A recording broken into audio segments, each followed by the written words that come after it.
tools and whatnot. So there you go.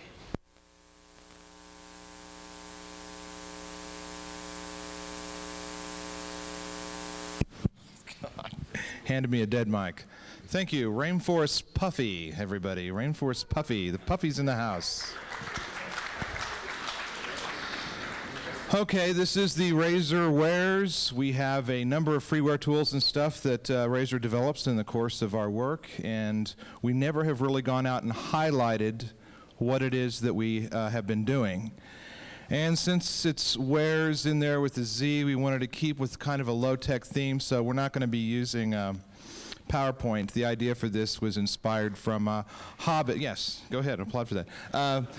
The idea for this was inspired by Hobbit, who's did a presentation entirely in ASCII, so I'm just going to less the file, and here we go.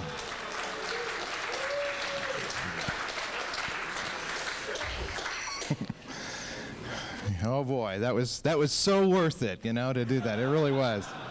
It really was. So there we have it. Interestingly, I ported the entire ASCII presentation into PowerPoint so they could get printed in your things, okay? I did, I swear. Anyway. Okay, specifically, yeah, no, page down. I know, it's cool. I can even page up and go back to the first screen. Okay, so now all your security problems are solved. All right. Both Todd and I are analysts for Razer. The Razer team essentially is kind of an R&D kind of group. We do a lot of research. We write advisories. We're a full disclosure group. We do research papers. These things get put out on the Razer website. For business purposes, a lot of our stuff, most of our stuff, funnels right back into BindView products. But a lot of times, a lot of the cutting edge kind of stuff that ends up in BindView products is coming from some of the freeware stuff that we're going to be showing you here today. In the course of doing these advisories and these research papers, a lot of times we have to throw code together to prove not only to ourselves but to our other teammates that we're actually kind of on track. And a number of these tools have made it out onto the website, and which are free to download and use. We think they have wondrous uses. This is a list of what we have out there. The only one that is currently not out there on the website is the top one there under the Windows one. That's going to be going up here next week that Todd's going to be showing. That's hash pipe. A lot of the, every one of these you can download. They're all free, and a lot of them have some fairly interesting features and whatnot. Let's see, Zombie Zapper is available on both. If we're all familiar with the whole DDoS thing that went on in February 2000, where we couldn't buy books on Amazon for an hour. Ooh, so you know, we got this tool here, and to kind of tell those zombies to shut up and whatnot. Let's see some of the other interesting ones. ICMP enum does enumeration using not just echo, instead of just in the echo sweeps, but also info packets and also the timestamp. There we go. Timestamp packets to do enumerations. See some other interesting ones. Dspoof, where we go and check the real TTL. That way you can tell if you've got a packet that you received in and you think it might be spoofed. First thing you can do is check the TTL against the real source. And if they don't match, then you've got something coming from a spoof packet. And so on and so on. There's some other tools that that we have for Windows that are fairly interesting. One of my favorites is the strace for NT. I'm sure some of the Unix people, they know what strace is. I think they would just absolutely go nuts over the NT one, because you actually go through there and see all these processes that work. And of course, you know, the PWDUM2, LSADUM2, those are like standard type things. I don't want to steal any of Todd's thunders. He's going to kind of combine some, talk about a lot of these tools here in the later half. The one that I'm going to cover for right now, where we've actually got some new stuff that we think is pretty interesting, is Vlad the scanner. And how this started is Sans came up with this top 10 list, where it says, okay, we're going to take the top 10 items, we're going to go through and we're going to create this freeware scanner that everyone can go check those top 10 items. And we had the thing working on both Unix and Windows. Although the Windows iffy, but it did work. It worked really well on the Unix side.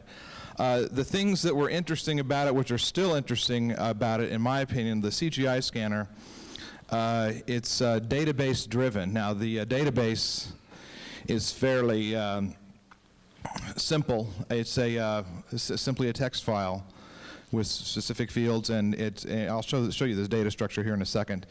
And that's one of those things where this is something that ended up being in the BindView's Hacker Shield, or BV Control for Internet Security is the real name for it now. That's the kind of thing where this stuff gets actually put into real products. The other interesting thing with Vlad the Scanner, which I'm not going to demo because it takes too long, but it is extremely interesting, and I encourage you to look at it, is the multi-protocol password cracker.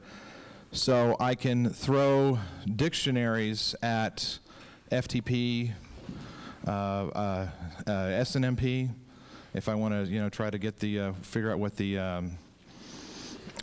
community string is. It'll do SSH and a number of other things. And of course, it obviously requires you have all these clients loaded on your system to go ahead and run. But it is really, really cool. It's really, really neat and fairly unique. The final thing, which is the thing that I really want to show you guys, we have, because if we're doing low tech and mooring through a file, then we got to have, to keep up with that Warez thing, we have to have some 0-day. So and this really isn't real 0-day, but it's just new, so you're just going to have to bear with me on that. This banner checker that we have, and basically the code in it is called Banner Eater, and what it does is it grabs banners and then checks in its database, which we're going to be adding to extensively, and says, okay, well, this banner, because it's sendmail 8.8.4, that's a vulnerable sendmail, or because it's IMAP version blah blah blah, then that's a vulnerable piece of excuse me, it's a vulnerable piece of code running on that system.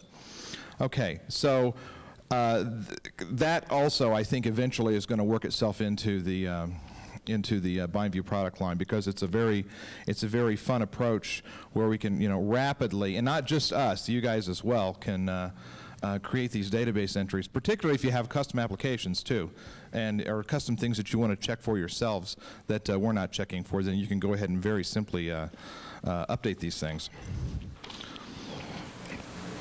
The Vlad database formats, the CGI database, I'm going to go through these kind of quick, and then I'm going to show you what they look like. First off, we have a title, so we know what it is. A description. The description is simply a pointer to a text file located in a subdirectory, so that when it finds it, it just simply basically cats out the file and says, okay, here's a description of it. If we can get some water up here, that would be most excellent. The platform, specifically, if you've done any type of CGI scanning, it makes sense. RFP has started this with Whisker and whatnot, where you check to see what the platform is, so you don't send all your Unix things into the system you've identified as IIS. That doesn't make any sense. So we put in the platform. Thank you. And we list a severity, low, medium, and high, so we know what we're talking about here. The root that we have there, that's going to be kind of off the target. Obviously, we're talking about port 80. The root is going to be like, say, CGI-bin, or maybe it's found in scripts if it's maybe an IIS thing, something along those lines. So we put that in there. The query type, whether we're going to use a get or we're going to use a head to pull that information back.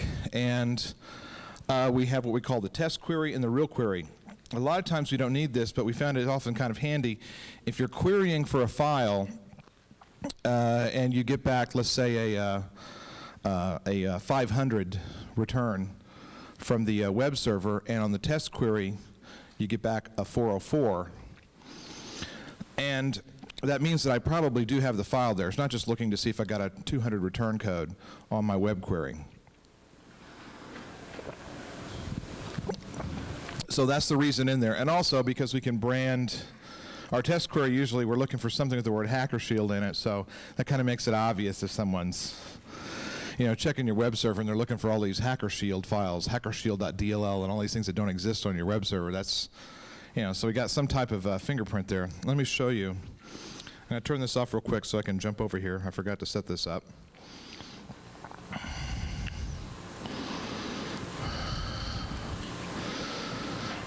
Hold on just a sec.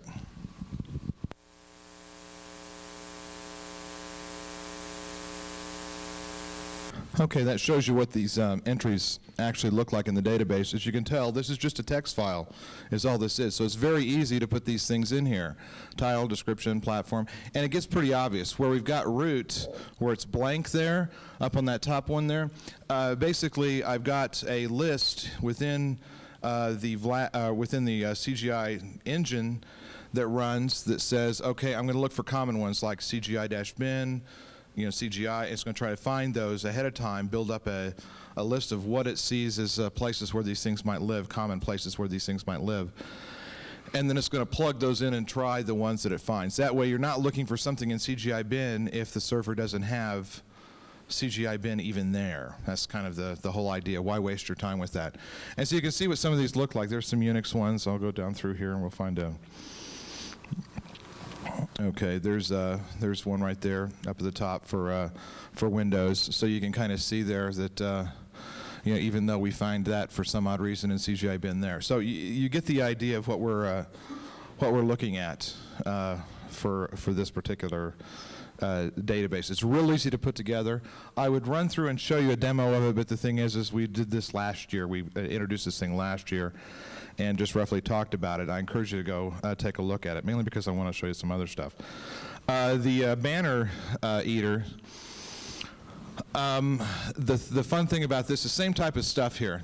Title, description, which basically goes out and cats out a file that we've got in a subdirectory. Platform, the port that you're looking at, severity, the type of comparison we're doing, and then the banner that we're trying to grab itself. And I think that'll become obvious if I just jump over here and show you what I'm talking about.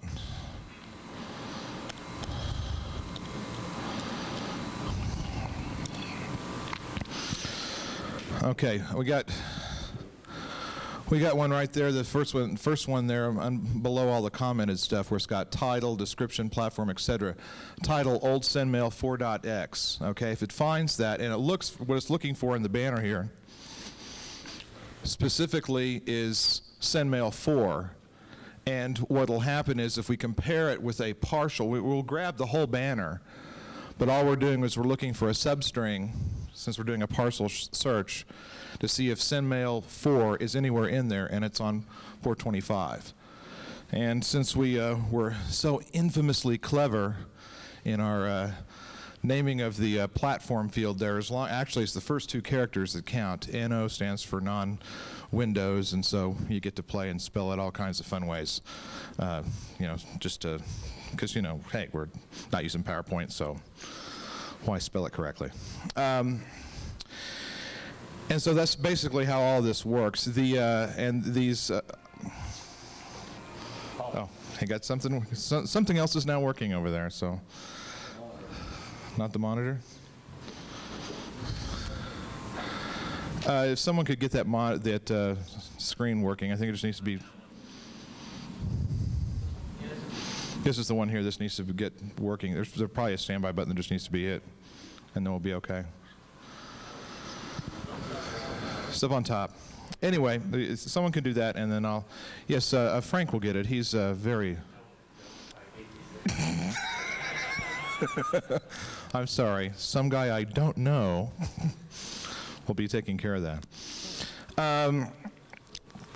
So what I'm going to do now is I'm going to run through. We've got several computers hooked up into a hub, and by the way, it pays to bring a spare hub. Okay, and it pays to bring spare cables, because that's what we were doing a while ago. Just like, hey, this cable worked last night in the hotel room. So give me a second here and let me get this going.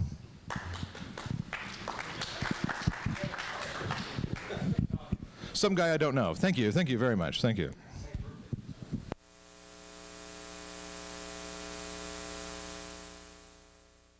Run it. I'm not going to do the CGI or RDS scan. I'm not going to do the password scan.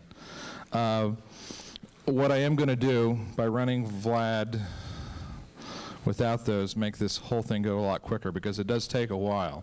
Like I said, this is kind of more of a proof of concept tool. You can wrap scripts around Vlad and use it on a large scale, but I don't recommend doing that because it's not meant for that kind of thing. It is more proof of concept, but it is kind of cool and neat to run.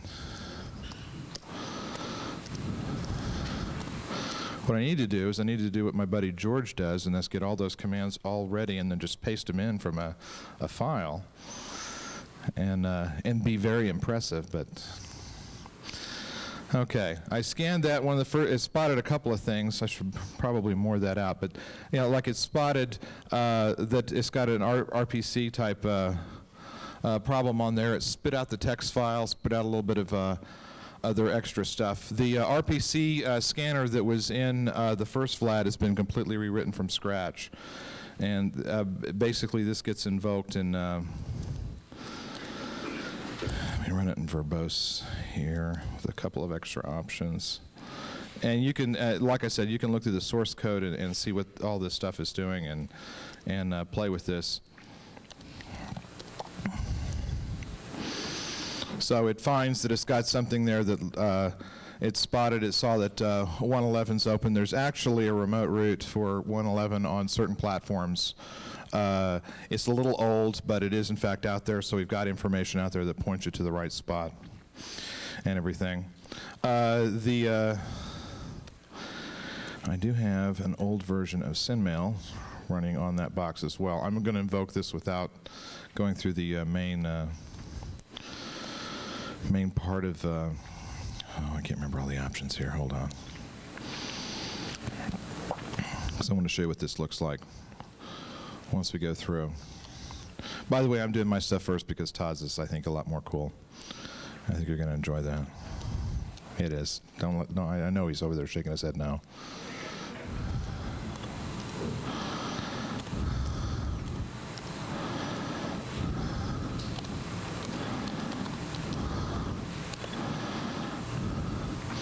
Okay, so it loads up the stuff in the database. We got some kind of error because what we're doing is some of the research that Ophir Arkin did with ICMP. We're sending out an ICMP echo packet to try to determine if the OS is Windows or not, and that kind of simplifies what we're going to throw at the box. So we got some kind of error because I've got ICMP stuff turned off on this box and didn't turn it back on. But nonetheless, it finds out there that we've got an old version of SendMail, 8.9 something. Got CVE entries, details about possible problems with the 8.9 suite of bugs, and of course this is the one that is so ever important. Upgrade to the latest SendMail. This is the thing that people hate whenever they interview, well, people in Razer and other people, that they say, what is the biggest thing with computer security? What's the number one thing that people should do, and you know, what are they should be most worried about? Patching your systems, upgrade. So it's kind of funny that all the SendMails ones, they all say upgrade to the latest version. That makes sense. Some of the older ones, like the ancient ones, say you're probably going to have to update your whole OS because the SendMail isn't even going to work on that.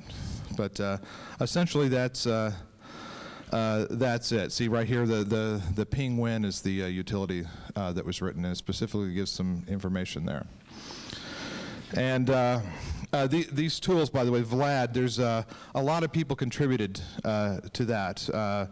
You know, I helped conceptualize some of it, I wrote some of it, but then other people wrote portions of it as well, and it's all been thrown together by various members on the team. I think the one I cringed over the most was when Mikhail Zalewski wrote the banner eater. I kind of outlined it in concept, went to lunch, I got back, he had a working prototype, which really just, oh man, God, why is he, it just killed me that he completed it so quickly. See, we're doing good on time. That's what I have for the Vlad demo. Todd, you want to fly blind? He doesn't have the local screen here.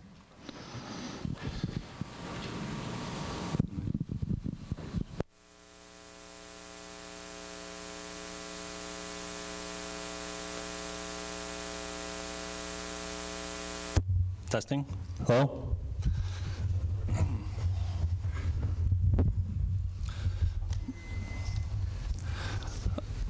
Yeah. Well, we'll see how this works. So the new utility we have releasing is called Hash Pipe. It's a combination of a couple of older utilities, PWDump2 and LSADump2. And it adds the ability that it can now dump the cached passwords that are stored on a workstation. As you probably know, Windows will store by default the last 10 logons on the box, in case you don't have your domain controller available or you're traveling with your laptop or something like that. So it will it'll be able to dump those as well. Well, I just wanted to add that I have Mark to thank for the wonderful name. I was going to call it something like Dumpy, and he came up with a nice name like Hash Pipe. So the demo, which I'll try and do here.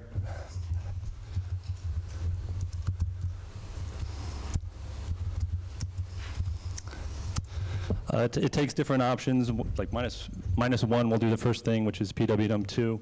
-2 does the LSADump2 part of it, and -3 will do the dumping of cache passwords. If you don't give any options at all, it just does all three at once, just figuring you probably want that. Excuse me?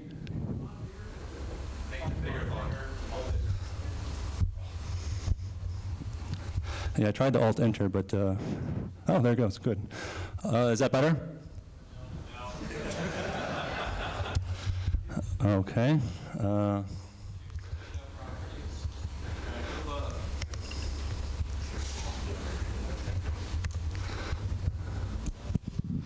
Remember, he's doing this blind.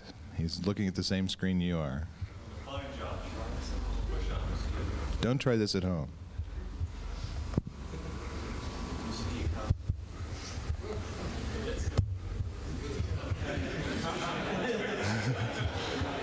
Is that any better?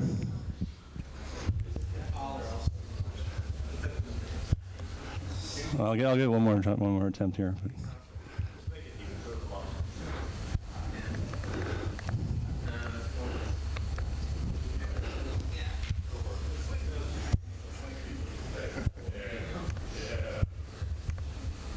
There we go. All right.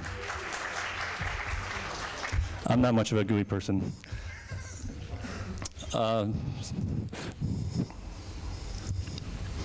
So that's the PWDump2 part of the things. I don't have very many accounts defined on this machine. Just a test user there. It's pretty standard. You just take this and give it to Loftcrack or something like that. You can also use the passwords or the hashes directly if you have a utility to do that. I'm not aware of one that's publicly available, but you can do that. Actually, I don't. It's on the list of things to do, but there's a lot of things on that list. The second thing, of course, is the LSA dump, which it dumps all the secrets. Typically, you'll find things like service account passwords in there. I just put one in here so you would see one. One of the things in here, which is somewhat interesting, is this NL $KM. What this is a key which is used to encrypt the cached things we're going to be dumping later. So in order to do that, you have to pull this key out of there, then use it to decrypt the other things, and then you get finally the hashes at the end of it.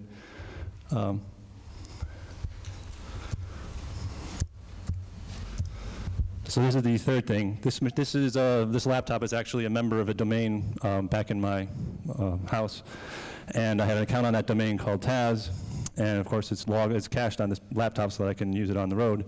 But what this hash here is that it's not the normal NT hash that you're probably used to seeing.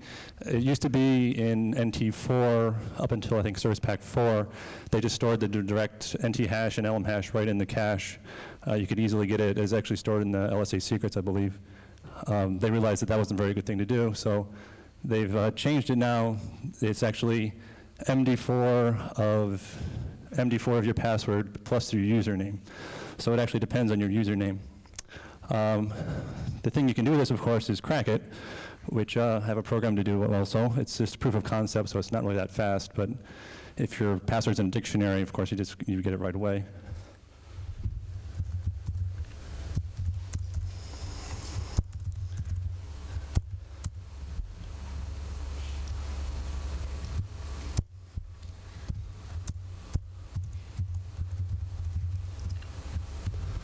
And of course, my password is foobar.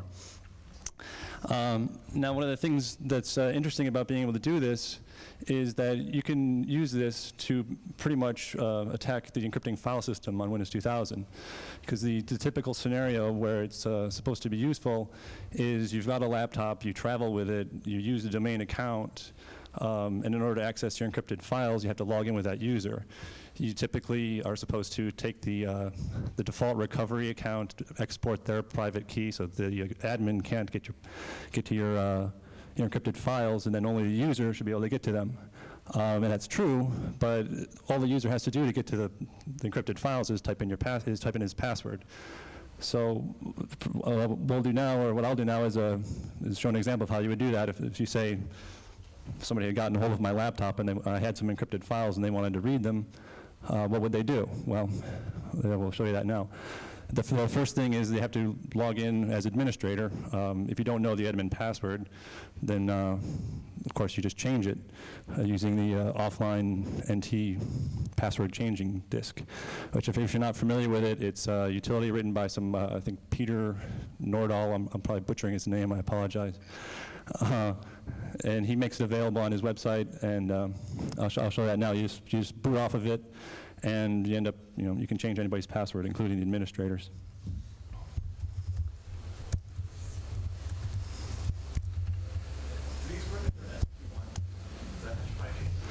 There's a question, does it work under SP1?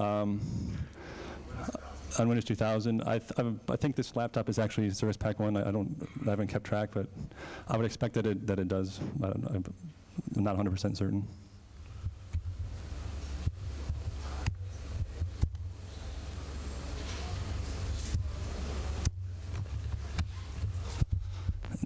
Unfortunately, this may actually take a little bit.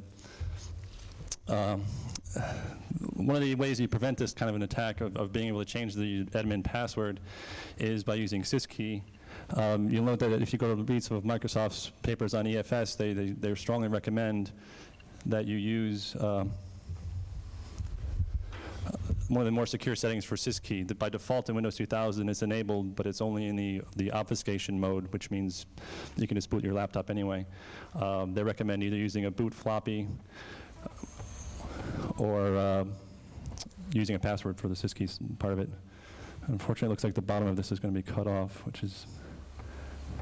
but if you do that, then you won't be able to boot the machine. You can still use this utility to change the administrator password, but you won't then be able to boot the machine. So it is some additional security. Although the problem is that with, like, for instance, the boot floppy scenario, if it's a laptop somebody's traveling with, they're almost certainly going to have their boot floppy right in with the laptop.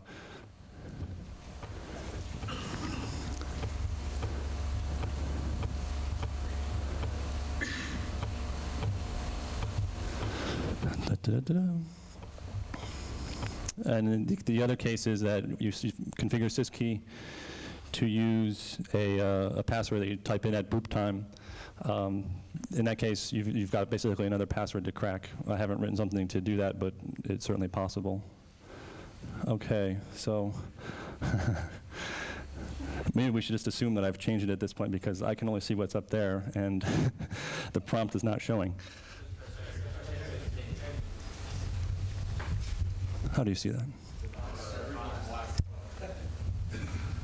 Oh, it's actually here also.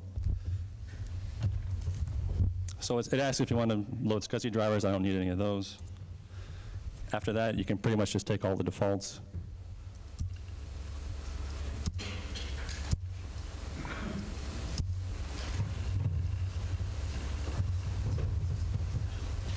It has an option in it to disable syskey, which doesn't really work very well, so he recommends not doing it, and it's not really necessary because you can change the passwords without disabling syskey.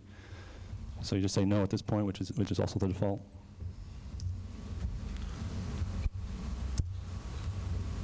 And I'll just change the password to be foo or something. At this point, it asks you several times if you want to continue because in theory it's still dangerous, but it's always worked for me.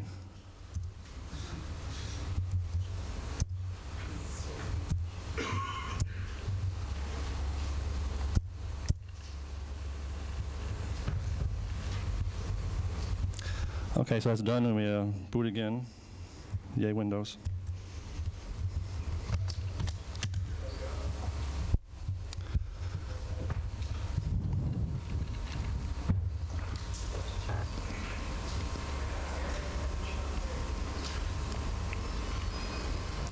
While this is going, I might as well talk a little bit about this.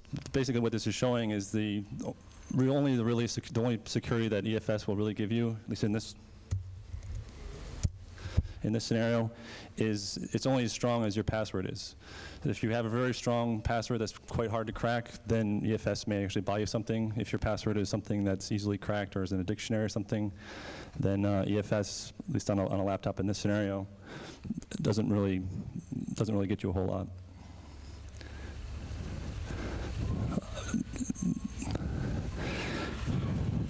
In my testing at home, my unoptimized cracker got through basically all 6-length alphanumeric passwords in about a little over a day on a P3 500. So if you optimize and extrapolate, you can probably do at least 1 million or so attempts a second. So your password needs to be fairly long. This is actually also demonstrating another interesting thing, that there's some conventional wisdom, hopefully it's not as conventional anymore, that on Windows there's really no point in having a longer than 7-character password. For this scenario, that's absolutely not true, because the reason that's true, or was true in the past, is that it all depends on your LM hash, and there's no LM hash in this scenario, so all you have to work with is the NT hash, so the longer your password is, the harder it will be to crack.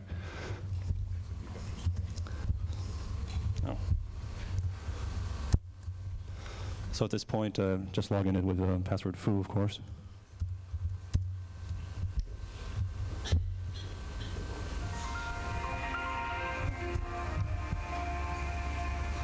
I tried to find volume on this laptop and couldn't.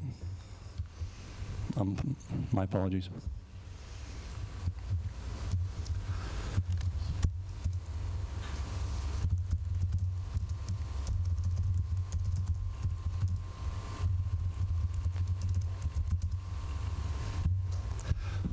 So we've already seen this, but you run this through a cracker at this point. You know that the password we've seen before is foobar for that user. So I have a file in another directory which is encrypted.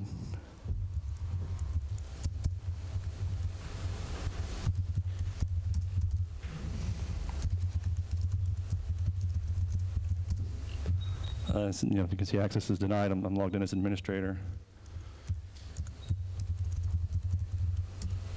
And everyone has full control, so you can't read it because it's encrypted.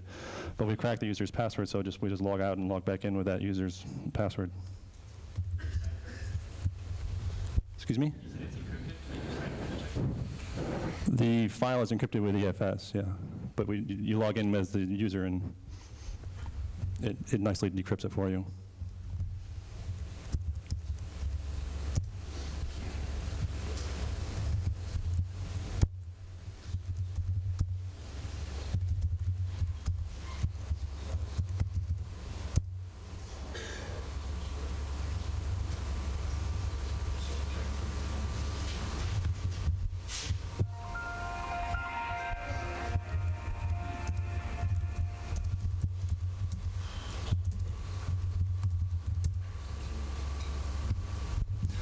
And there it is. So yeah, that's basically what HashPipe does. Aside from EFS, you can just crack people's passwords as well with yet another password hash. Does anybody know how we're doing on time? We're doing pretty good. We can take some questions or something. Yeah. So we'll open the floor for questions at this point about any of this stuff. How difficult would it be to just go directly for an EFS file? The question is, how difficult is it to go directly for the EFS file? I actually don't know. I think I've read a little bit. I'm not really that much of an expert on EFS. I think they're using something like 128-bit DesX or something like that, but the only thing that matters really is that you don't have to, at least in this scenario. As long as the encryption is somewhat decent, you go for an easier attack. So. Way in the back.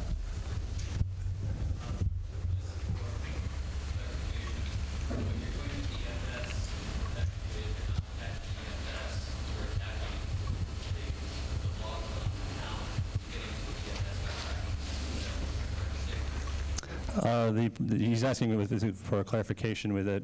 We're not actually breaking EFS in the sense of using or decrypting the files. We're more or less attacking the user's password and using that to let the system decrypt it with EFS for us. And yeah, that's correct. So if your password is, say, 14 characters and it's got all these extra $, $, upper lower case, this probably won't work, at least not in a reasonable amount of time.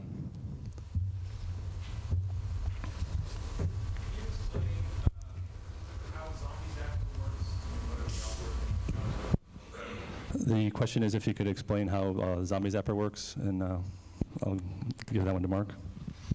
Okay, first off, I didn't name the thing, okay? I want that right up front. I didn't name it. I named HashPipe. That's a cool name, okay? Basically, the way Zombie Zapper works is typically what you have is these zombie demons that are running on compromised boxes that are going to be actually sending out the flood.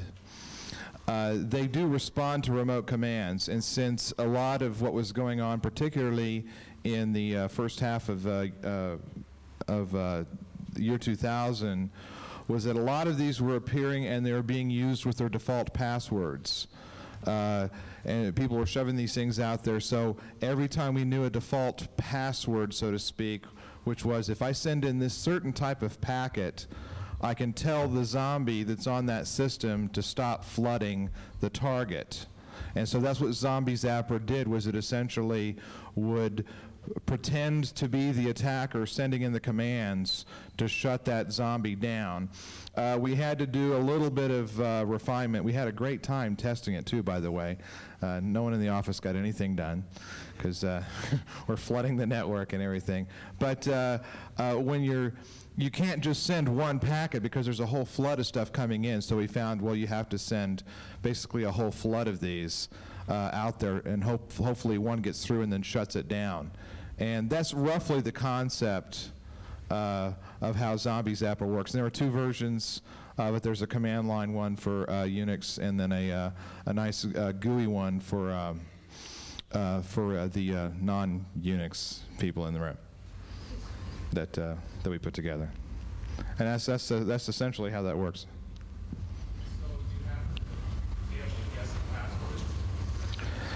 No, it assumes that it's the default password. Now, normally, I'm trying to think of some of these off the top of my head. Like on some of them, the command to tell the daemon to shut down was to send an ICMP echo packet with a certain ICMP ID in the packet, and that was, in fact, the, quote, password to shut it down. And so it's things like that. Now, of course, anyone that had any intelligence would change some of these things, and we realized that we would be creating essentially almost our own denial of service attack ourselves if we allowed it to, say, brute force try to shut something down, particularly when you didn't know what the daemon was. So we just assumed, okay, we'll try one of these four and then try it. I mean, it did work, and it was, I don't necessarily think it was too controversial because we're throwing packets back. We are trying to protect ourselves from the network. The only odd thing, we had one that we weren't sure, it would forge from the Class C, and we had to send the packets to every node on the Class C, which was, but just to try to make sure we hit it or something like that, or just send it somewhere on that Class C to try to find it. But that's basically it. Do you do anything to fingerprint the zombies? Fingerprint what kind of zombies? Question is, can you do anything to fingerprint the zombies?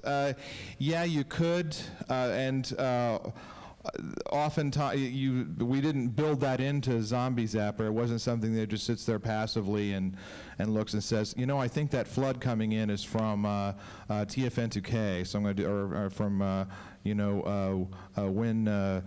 Trinu or whatever. It didn't do that and say, okay, so I'm going to send this in response. It assumed that you did some type of analysis and could specify, I think it may be this. Actually, I think the default was it just sent everything that it knew about. There's a question, someone at the very back had their hands up. Yes? I was actually curious, while we're working down looking at EFS, what design decisions do you think, if you were designing EFS, you would have made? For example, and effectively, how would you have done that?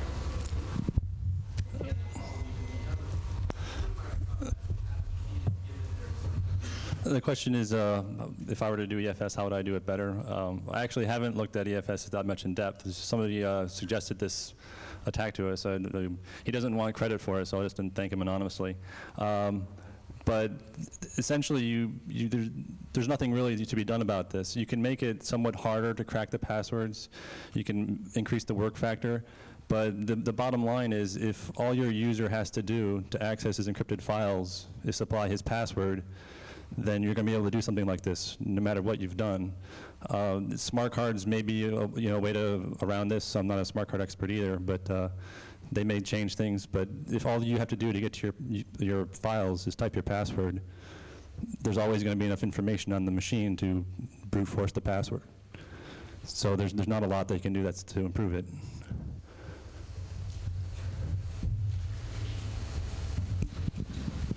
Any other questions? That can be about anything at all. Right there. In the case we have multiple entity domain names logged on the same box, when you dump the cache, do you also try to send the user ID back to the hash? The question is, if you have multiple domains, do you get the SID back?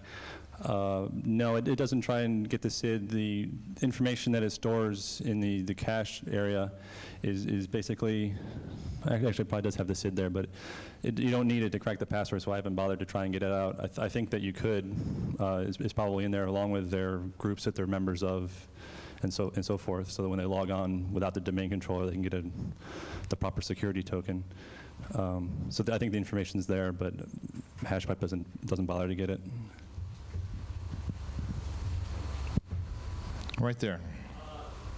You can grab the username and the password. Is there a way to, and then you have to encrypt the file. Is there a way to get to the contents of it without actually logging in? Ways to potentially cache the file. I think the question is, once you've cracked the user's password from the cache, can you then decrypt the files without actually logging in? Is that the question? I see no reason why not, but it's way more work than just logging in, really. So.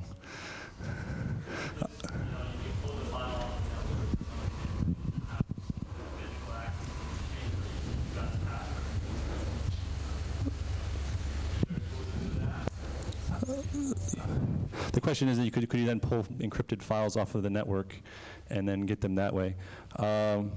Well, once you've cracked their password, you would just use your normal SMB sharing and just net use to the machine that the file is on. I think EFS across a network, it doesn't apply, at least not at the moment. The remote machine will always decrypt it before it sends it across the network to the local machine. So I don't know that there's a need to do that there. One more at the very back there.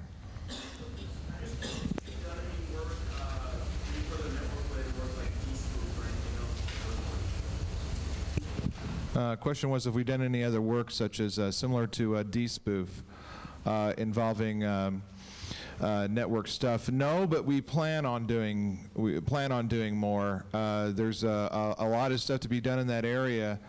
As a matter of habit, usually any of the utilities that I write, whether they're really needed or not, the command line Unix utilities, I usually try to give it the ability to spoof packets and whatnot. I mean, I don't know why. I don't know why you use, DSpoof has the ability when it checks the stuff to spoof packets, that kind of thing.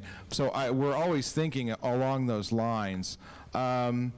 There's one utility that I did that is not related to work. It's more kind of an NMRC thing that was, although portions worked its way into some of Vlad, which was I had implemented a version of Ophir Arkin's